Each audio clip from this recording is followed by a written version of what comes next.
আসসালামু আলাইকুম রহমতুল্লাহি ওয়া বারাকাতুহু। সম্মানিত উপস্থিতি, আমি আপনাদের সামনে একটি কোরআনুল কারীম থেকে একটি আয়াত তেলাওয়াত করব এবং আয়াতটির তর্জমা করব ইনশাআল্লাহ। এই বিষয়বস্তু হচ্ছে আল্লাহ তাআলা আমাদেরকে কেন দুনিয়াতে পাঠিয়েছেন, আল্লাহ পাক রব্বুল আলামিন কেন আমাদেরকে সৃষ্টি করেছেন। আল্লাহ তাআলা সূরাতুল জারিয়া 55 নম্বর সূরা 56 নম্বর আয়াতের মধ্যে আল্লাহ তাআলা বলছেন, ওয়ামা খলাকতুল জিন্না ওয়াল ইনসা ইল্লা লিয়াবুদুন। আল্লাহ তাআলা বলছেন যে আমি মানুষ এবং জিন জাতিকে সৃষ্টি করেছি একমাত্র আমি আল্লাহ তাআলার ইবাদত করার জন্য। সম্মানিত উপস্থিতি, এই আয়াত থেকে আমরা এটাই বুঝতে পারি আল্লাহ তাআলা আমাদেরকে সৃষ্টি করেছেন শুধু একটাই মাত্র উদ্দেশ্য। সেই উদ্দেশ্যটা হচ্ছে তার ইবাদত করা, তার দাসত্ব করা। সম্মানিত উপস্থিতি, আসুন আমরা আল্লাহ তাআলার ইবাদত করি, তার গোলামি করি।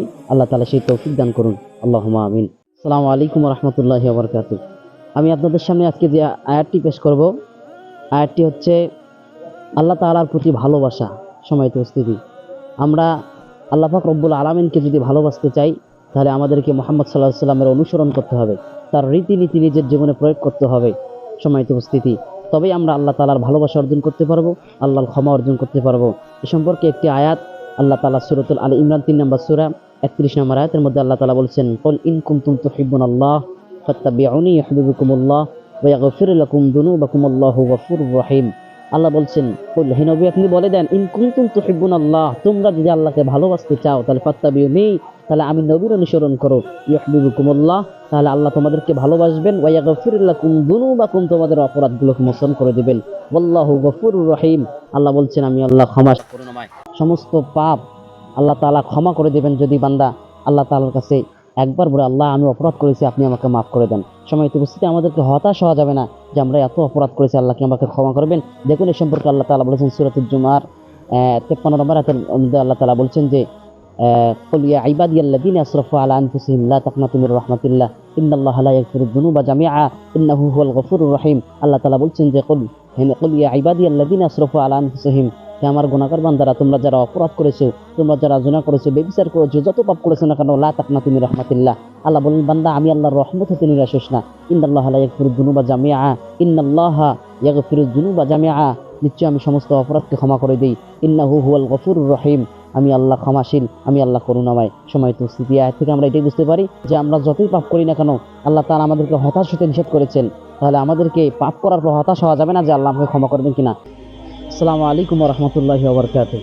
সম্মানিত উপস্থিতি, আমি আপনাদের সামনে আজকে যে হাদিসটি পেশ করব, এই হাদিসটি হচ্ছে পিতামাতা সম্পর্কে একটি হাদিস। আল্লাহ রাসূল সাল্লাল্লাহু আলাইহি ওয়াসাল্লামের কাছে এক ব্যক্তি আসলো, এসে বলল, ইয়া রাসূলুল্লাহ, আমি পৃথিবীর জমিনের মধ্যে আমার কাছে সবচেয়ে সুন্দর ভালো আচরণ পর অধিকার কে রাখে? আল্লাহ নবী বললেন, তোমার মা। আবারও জিজ্ঞেস করলেন, ইয়া রাসূলুল্লাহ, তারপর কে? আল্লাহ নবী বললেন, তোমার মা। আবারও জিজ্ঞেস করলেন, ইয়া রাসূলুল্লাহ, তারপর কে রাখে? আল্লাহ নবী বললেন, তোমার মা। আবার জিজ্ঞেস করলেন, ইয়া রাসূলুল্লাহ, তারপর কে? তিনি বললেন, তোমার পিতা। সম্মানিত উপস্থিতি, উক্ত হাদিস থেকে আমরা এটাই বুঝতে পারি পৃথিবীর মধ্যে সবচেয়ে সুন্দর ভালো আচরণ পাওয়ার অধিকার রাখে একমাত্র মা এবং বাবা। সম্মানিত উপস্থিতি, বাবার থেকেও মায়ের মর্যাদা 3 গুণ বেশি। সম্মানিত উপস্থিতি, আসুন আমরা মাকে সবচেয়ে বেশি সম্মান করি। স্ত্রী সন্তান সকলের চাইতে আমাদেরকে মাকে বেশি সম্মান করতে হবে, বাবাকে সম্মান করতে হবে।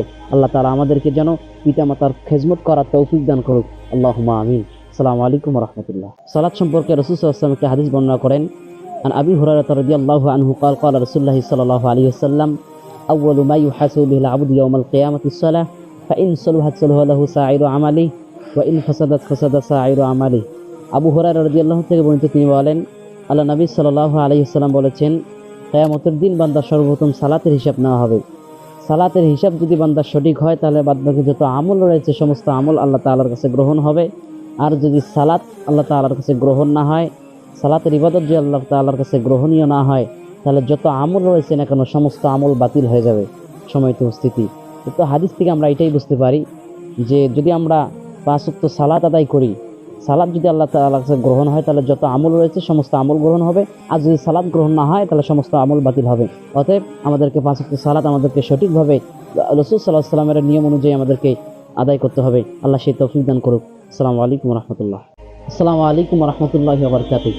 সম্মানিত উপস্থিতি, আমি আপনাদের সামনে আজকে একটি আমলের কথা বলবো, যে আমলটি যদি কোনো ব্যক্তি করে, দিনের মধ্যে যদি মৃত্যুবরণ করে সে জান্নাতে যাবে, এবং রাতে যদি আমলটি করে মৃত্যুবরণ করে তাহলে সে রাতের মধ্যে মৃত্যুবরণ করলে সে জান্নাতে যাবে। সম্মানিত উপস্থিতি, সে আমলটি হচ্ছে সাইয়্যিদুল ইস্তিগফার। কোনো বান্দা যদি রাতে যদি শোয়ার সময় যদি এই দোয়া পড়ে, বিশ্বাস রেখে যদি মৃত্যুবরণ করে, রাতে যদি মৃত্যুবরণ করে সে জান্নাতে যাবে, এবং দিনে যদি পরে যদি ফজরের সালাতের পর যদি পরে যদি মৃত্যুবরণ করে দিনের মধ্যে, তাহলে সে জান্নাতে যাবে। সময়ত উপস্থিতি, সে সাইদুল ইস্তিগফার হচ্ছে আল্লাহুম্মা আনতা রাব্বি লা ইলাহা ইল্লা আনতা খলাকতানি ওয়া আনা আবদুকা ওয়া আনা আলা আহদিকা ওয়া ওয়া'দিকা মাসতাতা'তু আউযু বিকা মিন শাররি মা সানা'তু আবুউ লাকা বিনি'মাতিকা আলাইয়া ওয়া আবুউ বিযামবি ফাগফিরলি ফাইন্নাহু লা ইয়াগফিরুদ যুনুবা ইল্লা আনতা। সময়ত উপস্থিতি, আল্লাহ তাআলা যেন আমাদেরকে উক্ত বিষয়টি বুঝে আমল করার তৌফিক দান করুক। আল্লাহ যেন আমাদেরকে সাইদুল ইস্তিগফার সকলকে মুখস্থ করে আমল করার তৌফিক দান করুক। আল্লাহুম্মা আমিন।